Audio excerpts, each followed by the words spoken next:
why they approach it so greedily and also so competitively. It's all about them and how much food that they can get. So what you'll notice now is that the noise level has dropped quite significantly now that they're preoccupied eating. So far more concerned with getting as much of that in as they can, as opposed to squealing and screeching at each other. However, when there's only really scraps left and things like that, the noise will ramp up again when they start competing a bit more heavily for it.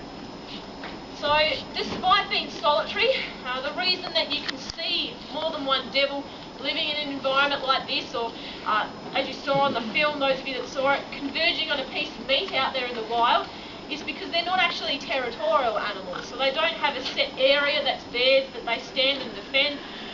Basically, they generally will have a home range, but that home range may overlap with several other devil's home ranges as well.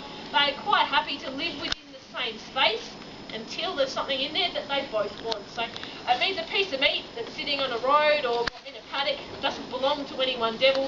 It's there for the taking for any devil that's willing to come in and compete for it. So that aggressive behaviour isn't typically downright aggression, as opposed to them competing with one another. What is it you're feeding? That's a leg of a... Yes, this is basically the hind leg of a Bennett's wallaby, judging by the size of it. As I said earlier, the meat that all comes in here is native species, and as you can see, it is in the carcass form. So we actually get supplied with the whole carcasses of these animals from a shooter, and then we split them up however we need them. So the reason that we leave it in this form and we don't process it or add stuff to it is because this is exactly what they would be eating out there in the wild. Devils are actually about 80% scavengers, so majority of the food that they eat looks exactly like this out there in the wild. Day to day, we change the portion size that they get. We also change the piece of meat that they're being fed.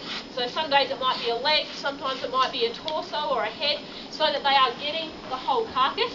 The reason we have to limit the portion size that comes in here is because they are a gorge feeder. It basically means they eat whatever you put in front of them in as short a time as possible. So in the wild, they don't necessarily get to eat every day. So they eat just in case and for the sake of eating more often than not. So they eat when they're not hungry, every single thing that they find.